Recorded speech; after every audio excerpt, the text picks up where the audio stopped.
Bom, pessoal, hoje a gente vai falar sobre leis de Newton e vamos começar pela lei da inércia, tá ok? Então essa lei da inércia exige que a gente tenha conhecimento sobre tipo de movimentos, movimento uniforme, movimento uniformemente variado e assim por diante, tá? Primeiro a gente vai, para estudar a inércia, antes de ver a lei da inércia, a primeira lei, vamos falar sobre o que é equilíbrio, o que é compreensão da lei da inércia vai exigir que a gente saiba o que significa isso na física. Então, um corpo está em equilíbrio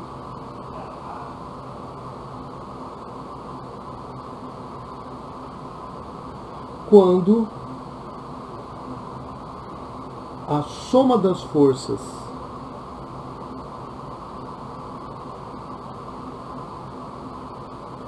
que nele atuam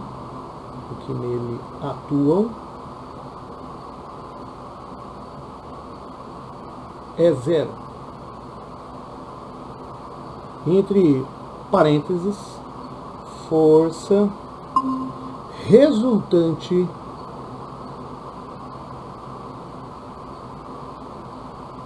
nula. Então, é bom a gente tomar muito cuidado com isso aqui. Quando a gente fala assim que a força resultante sobre um corpo é nula, isso quer dizer que ou existem muitas forças que se anulam, ou não existe força nenhuma, tá? Então, estamos nesse patamar. Ou tem muitas e elas se anulam, ou não tem força nenhuma. Tá? Não estou dizendo que nunca tem forças ou que tem sempre forças. Tem estas duas situações.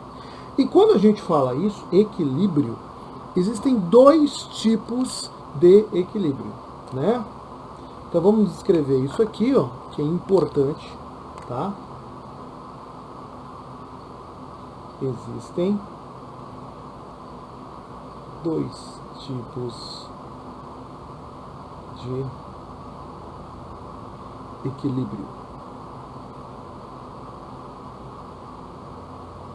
tá? Vamos colocar aqui o primeiro tipo, o chamado equilíbrio estático, tá? Como assim equilíbrio estático? O que é isso? A força resultante é zero e o corpo está em repouso.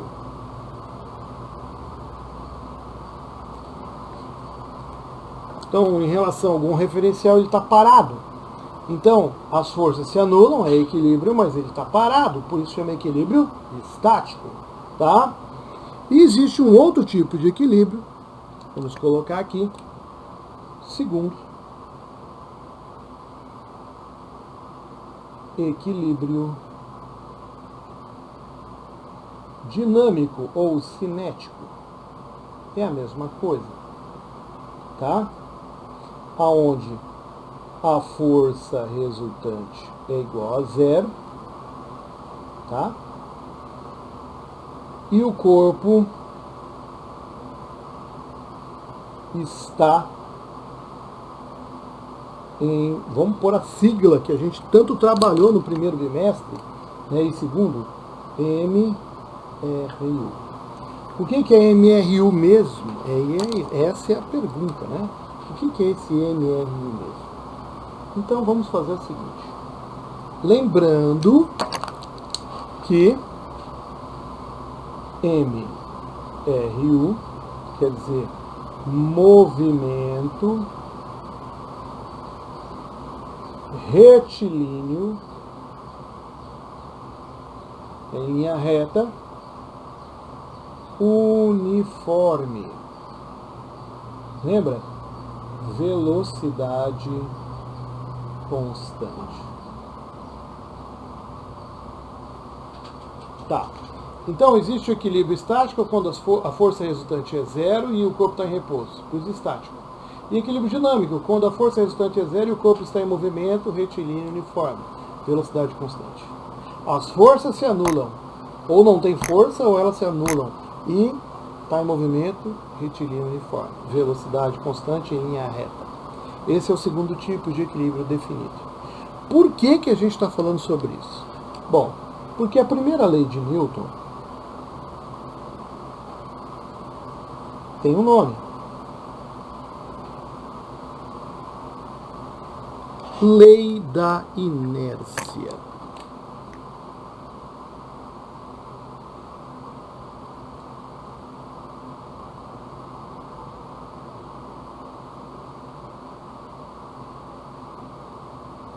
Lei da inércia. A lei da inércia tem um enunciado clássico, que tem em tudo quanto é livro. O problema é entender o enunciado da lei da inércia. Esse é o grande problema.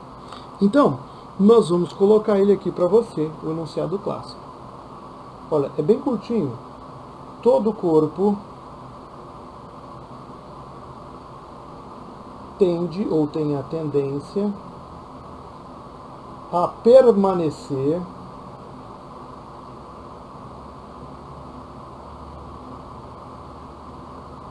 no seu estado original de equilíbrio. Escrevi errado aqui. Original. Vou marcar de preto ali.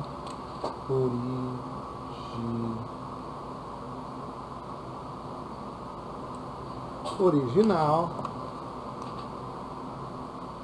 de... Apareceu a palavrinha equilíbrio.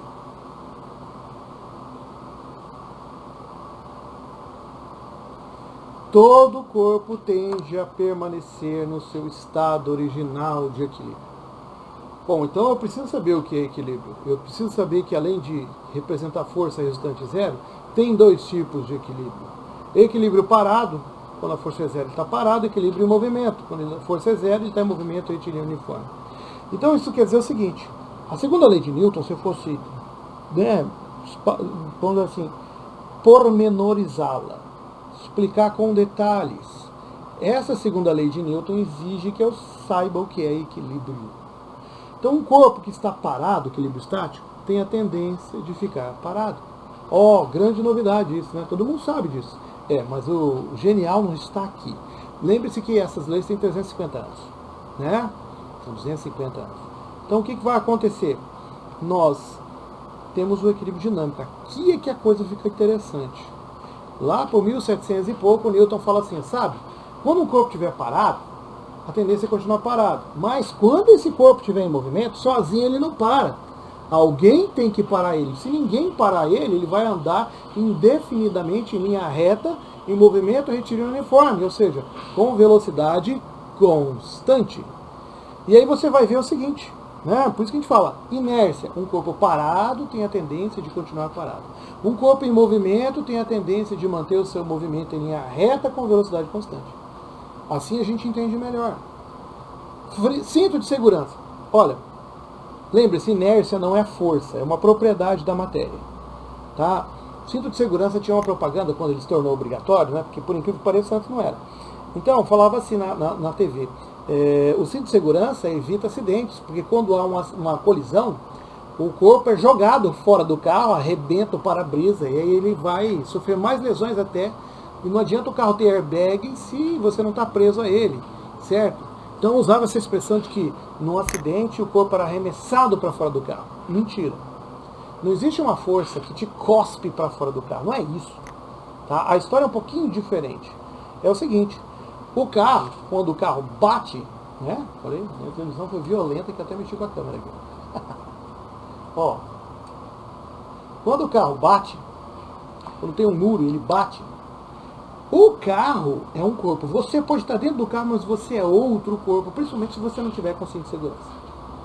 Quando você bate o carro e você está com o cinto de segurança, sua massa está presa à massa do carro, então todo o impacto, né, a desaceleração bruta que há, fica no cinto de segurança que prende o seu tórax, o seu quadril. Isso distribui melhor a energia. né?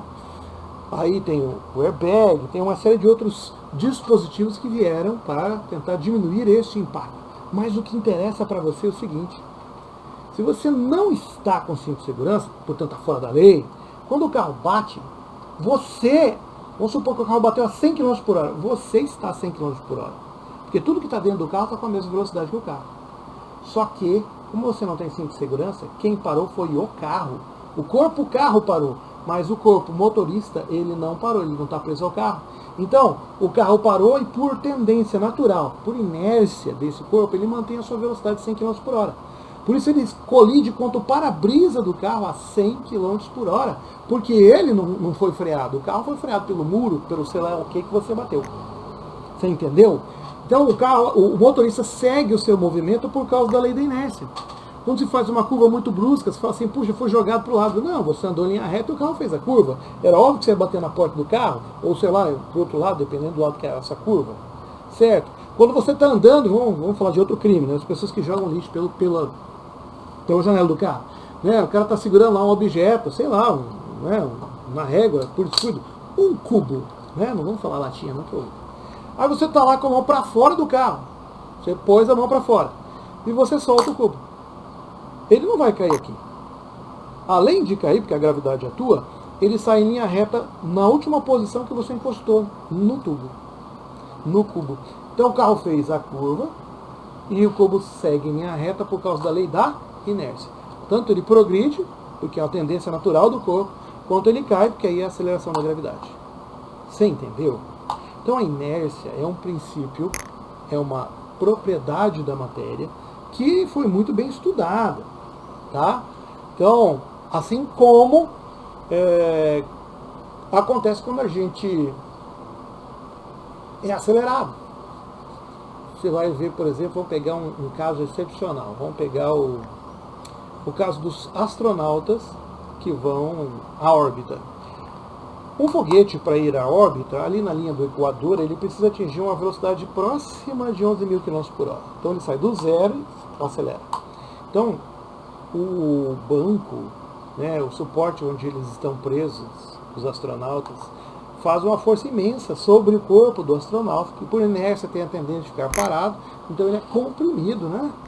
E aí tem uma aceleração do foguete enorme, e isso tem uma certa limitação, porque se você acelerar rápido demais, você pode esmagar o corpo do astronauta. Então eles fazem treinamento, fazem testes para as pessoas que aguentam 5, 6, 7, 8 vezes o próprio peso, 8 vezes a gravidade pressionando, né, o corpo inteiro deles. Tem testes para isso.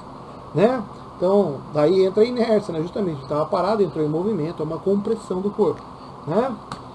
Bom, isso é a primeira lei de Newton. E mais uma vez, inércia não é uma força. Inércia é uma propriedade da matéria. Tá? Muito, muito, muito importante isso. Tá legal? Bom, eis a primeira lei de Newton, o enunciado clássico e aquela nossa explicação mostrando, olha, o corpo parado tem a tendência de continuar parado.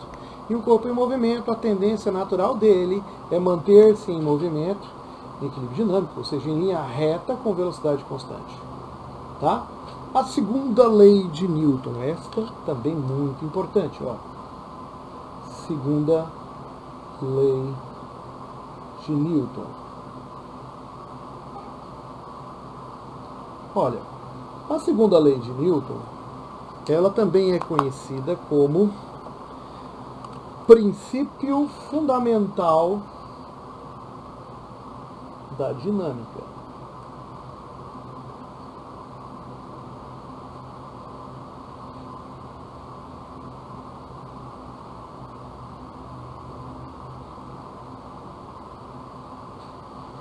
E a sigla que aparece muito é o PFD.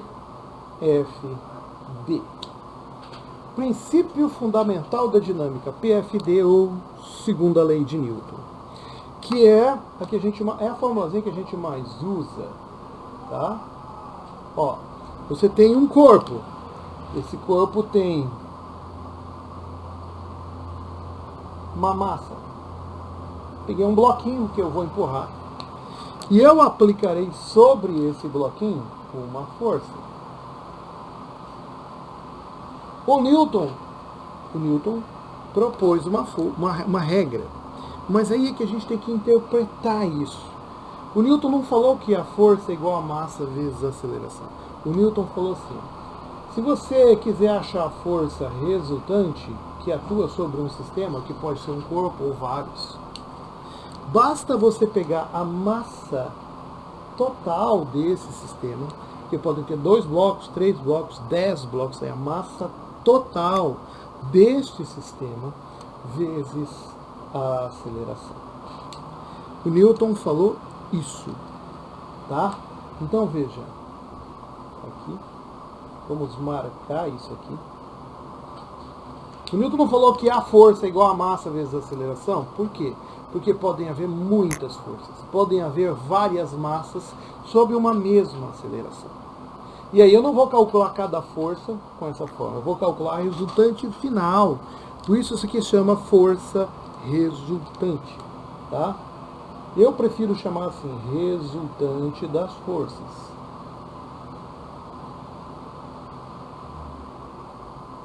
A resultante das forças deve ser medida na unidade criada para homenagear o pai das leis, em newtons. MT é a massa total, não é Mato Grosso não. Massa total. Então, isso aqui deve ser medido em quilogramas, porque a gente trabalha com unidades do sistema internacional. E, por último, a aceleração, que deve ser medida em metros por segundo ao quadrado, né? Que a gente estudou tanto aí nas últimas aulas. Está aqui a aceleração. Então, vamos lá. Vamos ver as junções dessa teoria. Ó, para ter força resultante, precisa ter aceleração. Para ter aceleração, a velocidade tem que mudar, aumentar ou diminuir, não pode ser constante. Você entendeu? Por isso que a gente estuda bastante aceleração. O que é aceleração? Ocorre a aceleração quando eu tenho aumento ou redução da velocidade, ela varia. A aceleração é o ΔV sobre ΔT. A gente viu exercícios com isso. Por quê? Porque com a aceleração existe força resultante. Se não tiver aceleração, pode até haver forças, mas elas têm que se anular porque a resultante é zero. A lei da inércia fala de equilíbrio.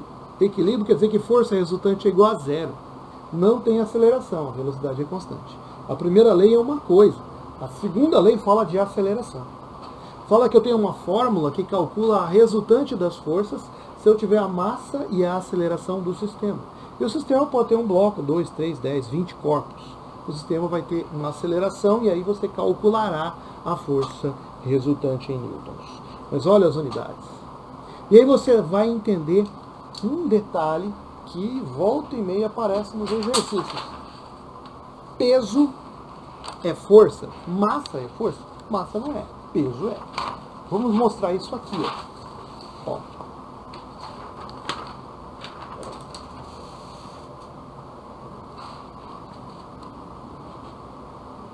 Observações. Ó, o peso de um corpo é uma força. E ele é a massa desse corpo vezes a aceleração da gravidade. Lembra? Isso aqui é medido em metros por segundo ao quadrado. Isso aqui é medido em quilograma. Isso aqui é medido em newtons. Então, quando você vai a uma balança, sobe nela, lá numa farmácia, você está medindo o seu peso ou a sua massa? É fácil. A balança te dá quantos quilos você tem. Então, a balança está fornecendo a sua massa. 60 quilos, 70 quilos, 80 quilos, massa. Se eu multiplicar pelo G, que é a aceleração da gravidade no local, na Terra a gente adota 10 para arredondar, é 10 vezes a massa me dá o peso aqui na Terra. Se eu for para a Lua, a aceleração da gravidade não é 10, é 1,67. E aí vai dar outro valor. Não vai dar o valor que você está vendo aí. Bom, não vai ser aqueles quilogramas, é newtons e vai mudar o valor da aceleração da gravidade. Porque lembre-se, o Newton falou, força resultante é igual a massa total vezes a aceleração. E a aceleração é em metros por segundo ao quadrado. a massa total em quilogramas e a força resultante em newtons. Tá ok? Então aqui você vê que o peso tem todas as características da segunda lei de Newton, então o peso é uma força. Tá? Então cuidado, se pedirem para você a força-peso, é a massa vezes a gravidade. Se pedir a massa, é uma história. Quando eu for falar quais são as forças que tem no corpo, se tiver gravidade, tem a força-peso, você vai ter que calcular. E é fácil, é só 10 vezes a massa. Ok? Bom, uma vez que a gente viu isso, a gente pode ver a terceira e última lei de Newton para fechar nossa aula, né? Vamos ver se dá tempo. A última lei, a lei que está faltando, né? Vamos escrever ali. Terceira lei de Newton, tá? Hoje é dia total.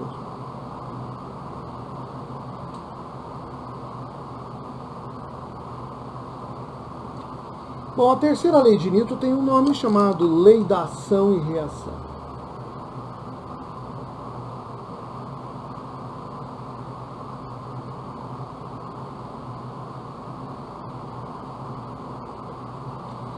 Lei do bateu, levou. Mais ou menos isso. Não é exatamente isso, mas tem a ver. Por exemplo, vamos pegar uma parede aqui, né, de um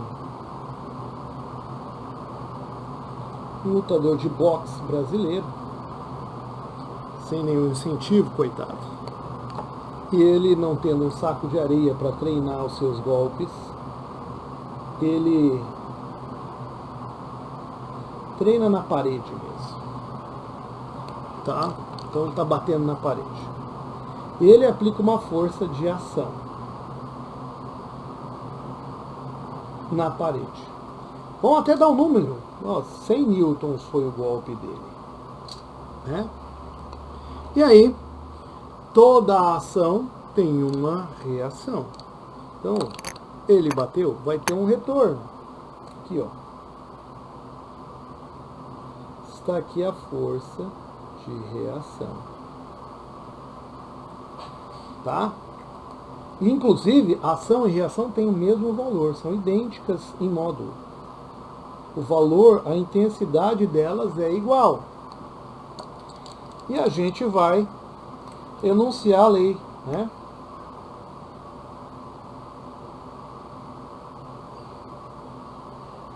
Classicamente a gente tem assim, a toda ação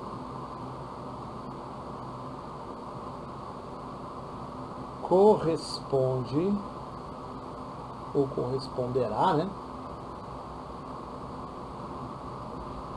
uma reação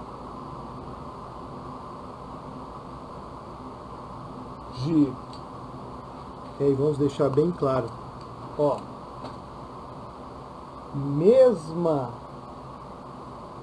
intensidade, mesmo valor,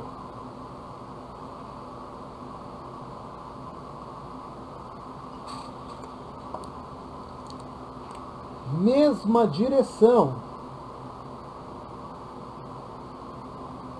Olha lá. Essa aqui é horizontal, essa aqui também é horizontal. Mas de sentido oposto.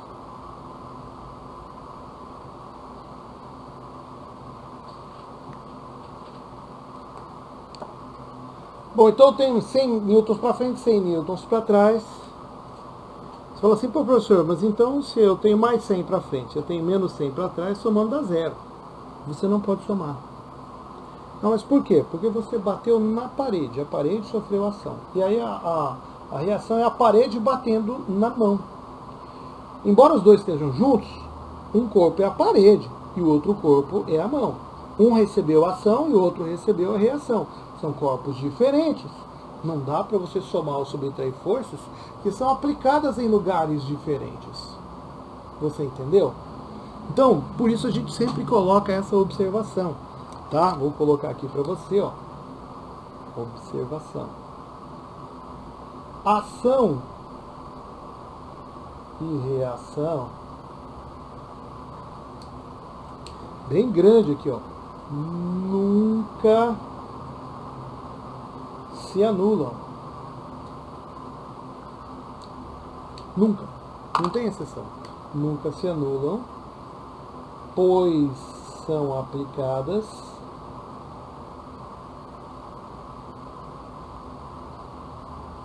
em corpos diferentes.